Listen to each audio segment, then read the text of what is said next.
This week, Shell no to Arctic drilling, we're talking kayaktivism and artful protest, an oil-soaked low-life scum award, letting the sun set on prying eyes, and Beyond Extreme Energy wants you to know that Frack is whack. But first, let's muse on the fucked up misuse of our one and only home.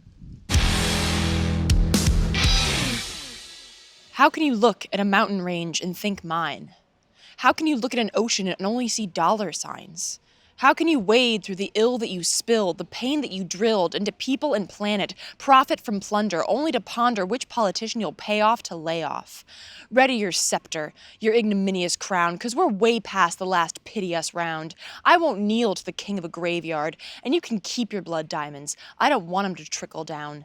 Hey, did you ever think of leaving 'em in the fucking ground? Is your soul so damn shallow that only deep pockets can make you feel worth? What is it worth? The whole fucking earth. Don't shy away from that one. I know you've calculated a rough sum. All of the people, the flora, the fauna, the pristine and free that you've now marked with trauma. Logged it in QuickBooks. Quick, take a brief look. Soon to be hotels and strip malls. Wall-to-wall ads that'll make you feel bad for not buying more.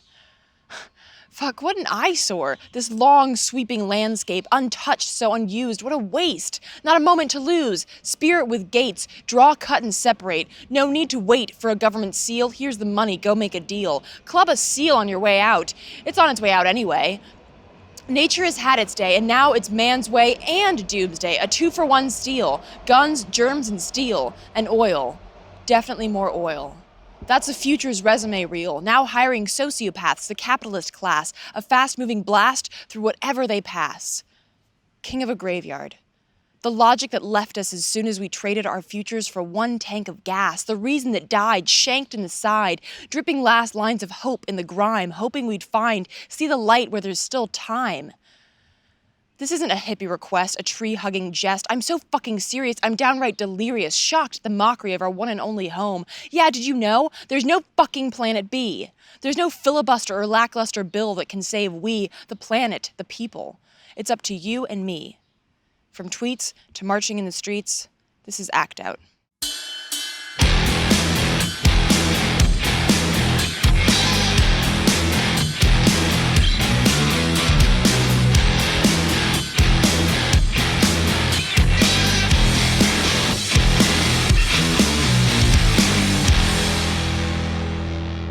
Welcome to Act Out. I'm Eleanor Goldfield, and this is your tipping point. Earlier this month, President Obama once again announced that he's a corporate shill, intending to drill baby drill because I guess all the blood and oil from the Gulf, either one or both, has washed off. This time he's boldly digging a hole in the Arctic, or rather, letting Shell do the actual digging. Yep, the Arctic is now open for business, and Shell is slated to begin drilling off the coast of Alaska this summer. The Chukchi Sea is home to an estimated 15 billion barrels of oil. It also happens to be home to polar bears, salmon, walruses, seals, bowhead whales, loons, Pacific brant, puffins, and other animals you may not have heard of and may never hear of before they're drenched in toxic sludge. And according to science, they will be. An impact statement released by the Department of the Interior concludes that there is a 75% chance of one or more major oil spills if the Chukchi Sea is developed, and there is no way to clean or contain such a spill. No way to clean it because it's the fucking Arctic. Oil skimmers don't work on ice, and even when they do work, they only clean up a fraction of spilled oil. Remember the Gulf oil spill? Yeah, skimmers cleaned up 3% of spilled oil. And the two other common methods of quote-unquote cleaning up an oil spill are a bit like nuking a cancer patient. Cancer cells may die, but so does the person. Burning oil and releasing chemicals to break up the oil oftentimes cause more damage than the oil spill just on its own, as in 52 times more toxic in cases of chemical dispersants. Not to mention that because of the amount of ice still clinging to life while we drive our Hummers off the proverbial cliff, the only time you can really initiate a cleanup would be in the brief summer months. But even then, due to wind, ice, and ocean conditions, oil spill control measures would be ineffective anywhere from 18 to 56% of the time. We just don't have the ability to clean up an Arctic oil spill. And for fuck's sake, we shouldn't have to. This outmoded, archaic, insane, suicidal, and homicidal form of extracting a dirty fuel source shouldn't even be on our radar when we have things like the sun wind, water, or at least the water that Nestle hasn't sucked out of aquifers. And if we can turn piles of shit into usable forms of energy, I say we just throw Bill O'Reilly onto a turbine and call it a fucking day. But that shit aside, literally, people are standing up against Arctic drilling, well, standing and sitting, in kayaks. Kayaktivism is the new thing in the fight against Shell and their petrol plans. Last week, hundreds of kayaks flooded Seattle Harbor, where Shell has their Arctic rigs anchored.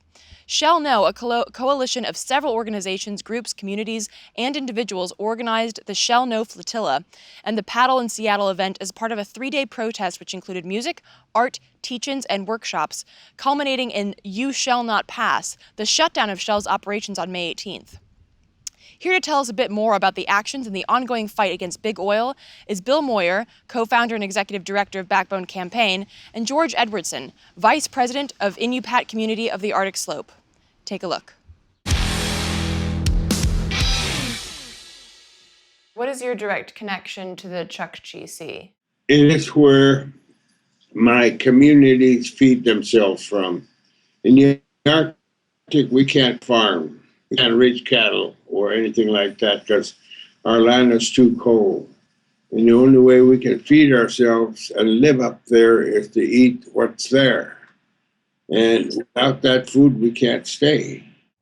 So what was your involvement in the actions that happened on the 16th and 17th and 18th? Talk a little bit about those events.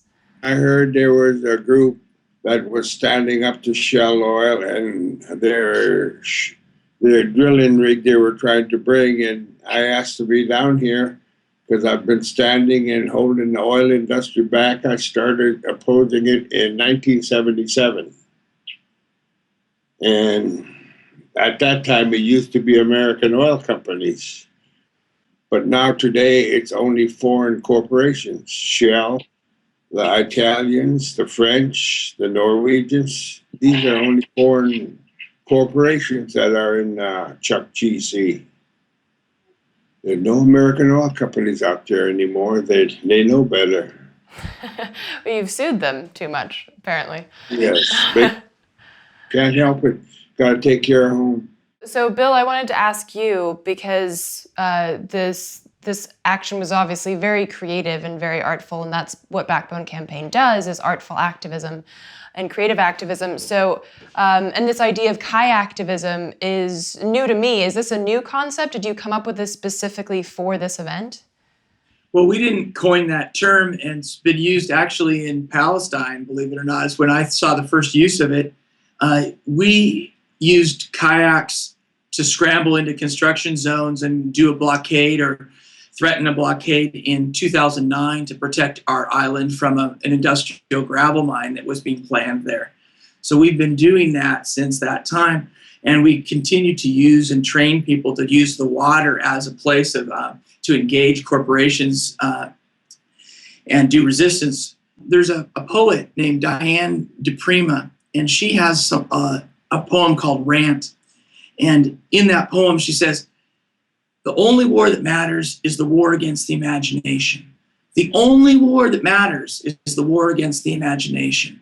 The only war that matters is the war against the imagination, because all other wars are subsumed by it."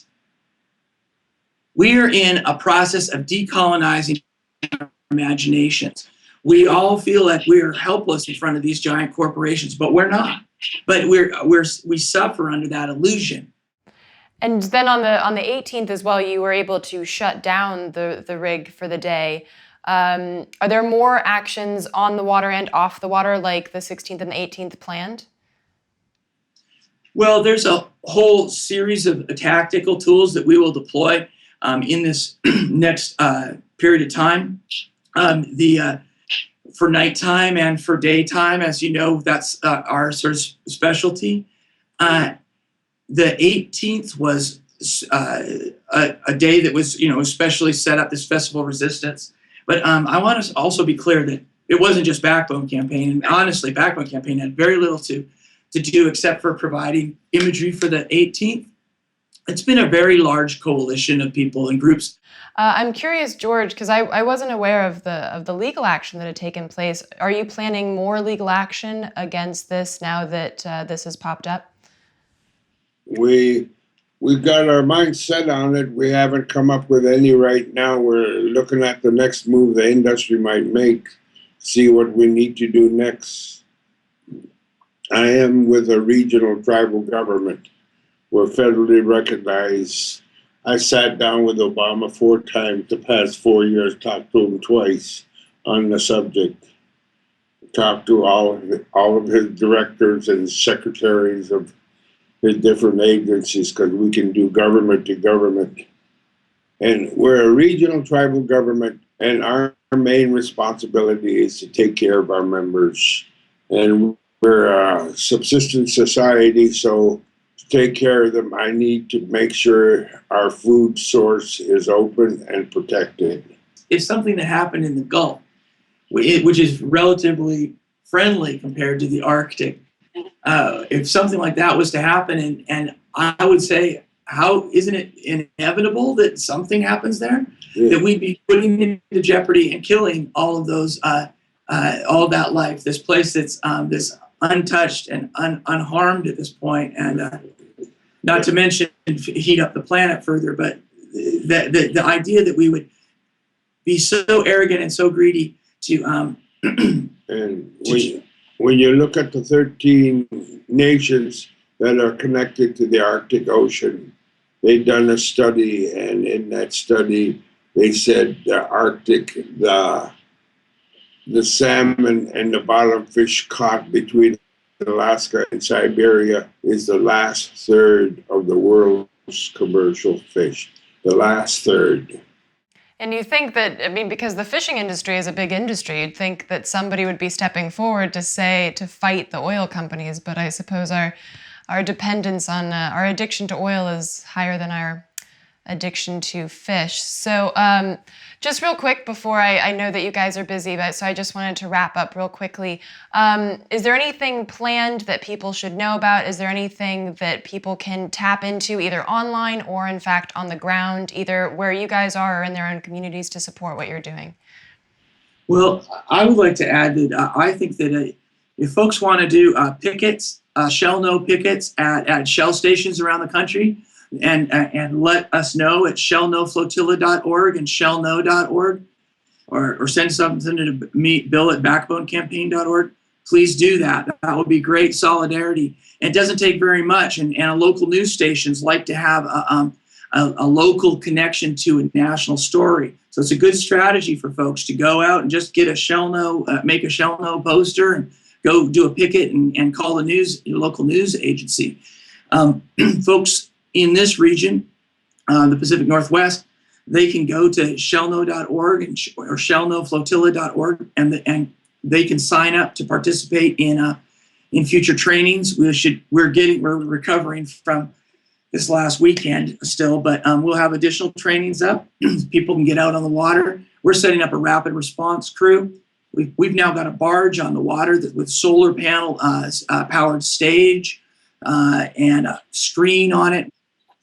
And for us up north, I'll keep on opposing, keep on standing, keep on taking the federal government. And we have no choice. See, I have 70 to 80% unemployment in each community. And the only way these communities can feed themselves is to go out in the ocean. That is where our food chain begins, and we have to protect it. You know, it comes down to some of that basic stuff that you and I have talked about before, that really some things just aren't for sale. And we're in a paradigm battle here. And I think we're on the front line of that right now. Mm-hmm. And the Chukchi Sea is not for sale, our climate's not for sale, and our future's not for sale. So it's our sacred obligation to protect it for future generations. And we're going to do that in solidarity with George and his people and all the other allies. For more information on how you can get involved in the Shell No activities, check out the link below. And the links at the end of the show, including links to Backbone Campaign and George's organization representing the rights and concerns of the native Inupiat Nation. Now, it's been a while since I doled out a Life Scum award, and fuck knows there's no shortage of deserving candidates. For example, Plains All-America Pipeline, responsible for last week's oil spill off the coast of Santa Barbara, where a few gallons, 105,000 gallons of oil, leaked due to a ruptured pipeline. And that's just one of the many spills consistent with a history of over 175 safety violations since 2006. And speaking of oil spills, let's shift back to Shell. Their push to pillage our planet for the sake of putrid profits is well documented outside of this latest sociopathy, like numerous major spills in Nigeria where safety violations were ignored and cleanups weren't even attempted. So from the Gulf to the Arctic, from Nigeria to the Outer Banks of North Carolina, it is without hesitation that I give Big Oil the Low Life Scum Award of the Week. You low-life scum. Speaking of the Outer Banks, a quick and special shout out to activists who last week organized Hands Across the Sand to oppose offshore oil drilling on North Carolina's coast. Between 200 and 250 people joined hands in a creative high-visibility action against fossil fuels sponsored by Not the Answer NC, an offshoot of the Outer Banks Surfrider Foundation. The noon event in Nag's Head was followed by a beach after-party complete with drinks, food, and music. So go ahead and add Beach Party to the list of reasons why activism is a whole lot of fucking fun. Also, check out the site list at the end of this episode to get involved with Surfrider, a great organization that deals directly with the health of our oceans. Now, moving on, drilling in the Arctic or indeed the Gulf or the Outer Banks isn't the only facepalm-worthy fiasco our government is pushing. Well, in reality, there's not enough bandwidth on the internet to cover it all, but for right now, let's take a look at the falsely titled Patriot Act and the Federal Energy Regulatory Commission, or FERC, on this week's Frontline segment. Frack is whack. In fact, it's an all-out attack on our planet, and yes, that includes we the people. Fracking, or hydraulic fracturing, is a method of extracting oil and natural gas by drilling into the earth and unloading a high-pressure blend of chemicals, sand, and shit tons of water to extract said oil and gas. It's responsible for the poisoning of countless aquifers, groundwater, and freshwater stores, the reason behind flammable tap water, the culprit and cause of earthquakes in places with no fault lines, and of course the vampire industry sucking about 1 to 8 million gallons of water for each job out of drought-stricken communities that could use that water for, drinking and food. So again, frack is whack. But FERC doesn't think so, and FERC is the agency responsible for greenlighting fracking sites. So starting last week and continuing now as we speak, the organization Beyond Extreme Energy is working to stop the FERCus, protesting the oil and gas-friendly agenda of FERC with a blend of blockades, artful activism, frack testimonials, and online targeting, truly embodying both tweets and marching in the streets. Last week I spoke with Mike Badges Canning, an activist from a fracked community in Pennsylvania. Take a look. Talk a little bit about the situation at FERC. What is going on on the inside that brought you guys to the outside? Well, for me, I live in a community that's being fracked right now. And if they approve the pipelines, then that's going to increase the fracking in Butler County, where I'm from, Butler County, Pennsylvania. We're already screwed. I mean, it's how it works out. And if they continue to open the market up for gas exploration and gas drilling, then people in my community are going to be harmed. So there's fracking going on in your community right now already? There's been fracking going on since late 2010. Yeah. So what have the effects been of that? Well, in early 2011, shortly after the first well was drilled, we had a group of people in a community called the Woodlands who started noticing that their water was bad. They are, to this day, going once a week to the White Oak Springs Presbyterian Church, where they get 20 to 25 gallons of water to drink, because the water that's coming out of their wells is not potable. These people also, many of them have health effects, because not only does fracking cause water problems, it also has tremendous amount of air problems. And so these people have skin rashes, they have breathing difficulties. Some of them have other health problems that have turned up since then. I mean, of course, you can't point to it and say, this is caused by fracking, but these people were healthy before and now they're not. Yeah. So has there been any efforts by the companies or by the government in your area to do something about this? The companies all, and we have 6 companies operating in Butler County now, they all say that they're good neighbors. And what good neighbors looks like is they, if there's a problem noted, then they come in and they supply a solution for a short amount of time until they're exonerated, and then they're no longer good neighbors. They, for instance, the Woodlands folks, for a short while, were able to get, we had water buffaloes. The water buffaloes were there for maybe a year, and then gone. And these, they're still without. We call our government agency, it's the Department of Environmental Protection, DEP, we call them Don't Expect Protection, because they really don't protect us. They are there to, I guess, legitimize the industry.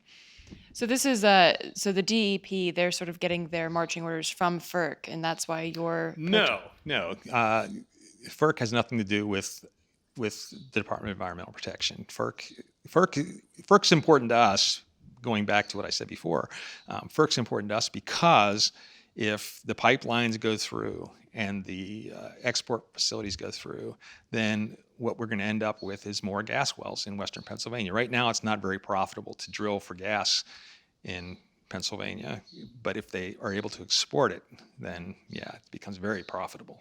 And that's the export at Cove Point, correct? That's one of the exports. I mean, they have actually got like 20-some export facilities on the table. Cove Point is one of them, and that's the one that's closest to us. So this is really a two-pronged effort for you. It's not only stopping FERC from getting those pipelines put in, but it's also stopping the export facilities from being built. Absolutely. Yeah. I mean, we don't, well, number one, we don't want fracking to happen, period. If they can't do it safely, they have no business doing it. That's number one for me. But that's not with FERC. That's something else. But yeah, if money starts flowing into state coffers, then it's going to become increasingly more difficult to stop the drilling, period, because now we're tied to it. We need it. So talk a little bit about the actions that are planned for tomorrow and next week. What are some of the tactics that you're using, and what are some of the goals that you're looking to accomplish? Well, we want to shine the spotlight on FERC, first of all. So some of the tactics, again, I can't really speak to what's going to happen because we don't really know what's going to happen yet. We're going to respond to what we see when we get there. But the tactic is to shut them down every single day if we can.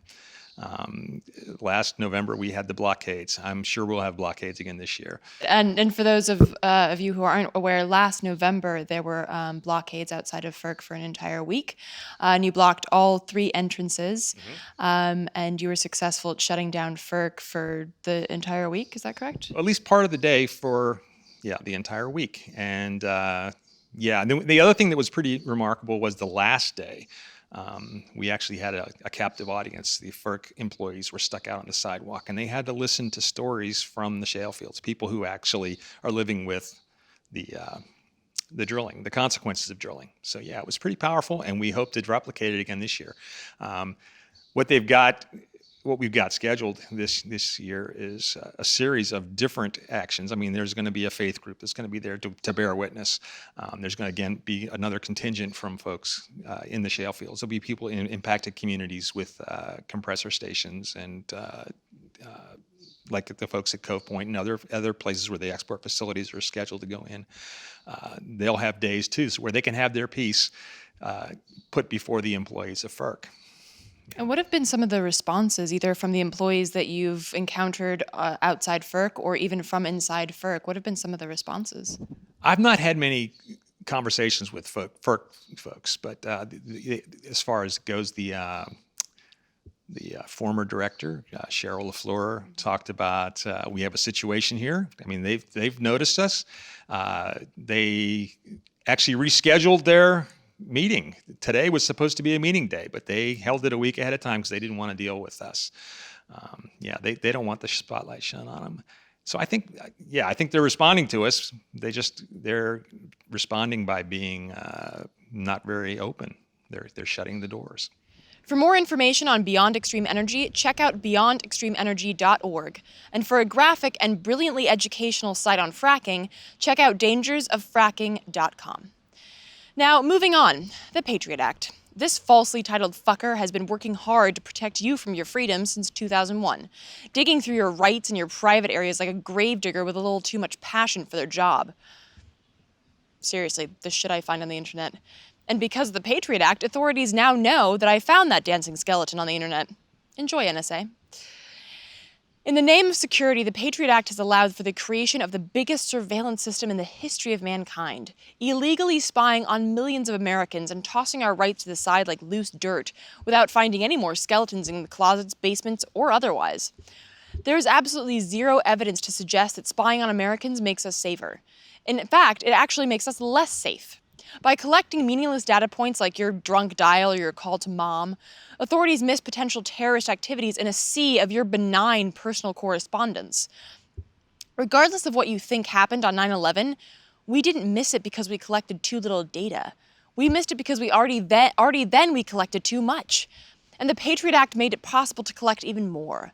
In a nutshell, Section 215 of the Patriot Act was authorized to amend FISA, the Foreign Intelligence Surveillance Act, which was originally implemented to protect against international terrorism. This 215 amendment grants federal agencies the right to order a suspect or suspects to produce materials such as books, documents, records, papers, etc. Now you might say, okay, that sounds pretty reasonable, but what if a suspect or suspects were just your average American, enjoying that fondly remembered First Amendment, where you could call and talk to whoever the fuck you wanted to, without being creeped on by a balding sociopath? What if indeed? Enter NSA and FBI, who took this section to mean just that, and that they therefore have the right to collect millions of phone records a day, just in case. On the bright side, this section is set to expire on June 1st, and this past week, activists staged a Sunset the Patriot Act vigil in more than 40 cities across the nation, calling on their senators to do what they do best: sit back and do nothing, so that this fucker expires. We helped organize the vigil here in D.C., along with Fight for the Future. Go ahead and add candlelit sunsets to that list of why activism is awesome. And as you can see from the slideshow, a sunset over tyranny is a beautiful thing.